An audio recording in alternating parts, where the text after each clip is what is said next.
আজকে গঙ্গা জলের মতো পবিত্র জিনিস নিয়েও লোকে ব্যবসা করছে, তা বলে কি গঙ্গা জলের পবিত্রতা হারিয়ে যাচ্ছে? আজকে গঙ্গা জলের মতো জল বানিয়ে লোকে ভুলভাল কাজ করছে। ভুলভাল কাজ তো লোকে করবেই, তার মধ্যে আপনাকে ছেঁকে নিতে হবে যে আপনি যেটা করছেন সেটা কি করছেন, এবং সেটা যাচাই করে নিয়ে সেটা আপনার কত কাজে লাগছে সেটা আপনি দেখছেন। আপনি সেই ভুয়ো গঙ্গা জলটা না কিনে সে জায়গায় আপনি নিজে চলে যাচ্ছেন গঙ্গার কাছে এবং সেখান থেকে জল ভরে নিয়ে আসছেন।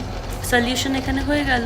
সেক্ষেত্রে আপনি অ্যাস্ট্রোলজি যদি আপনার মানতে হয় তাহলে আপনি প্রপারলি জেনে বুঝে মানুন, সেক্ষেত্রে আপনাকে লোকে স্ক্যাম করতে পারবে না।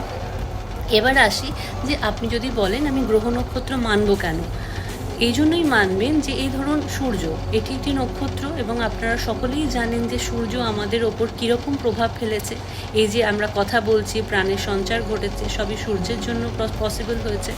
তো এটা কি, সূর্য এবং সূর্য রশ্মি হচ্ছে একটি এনার্জি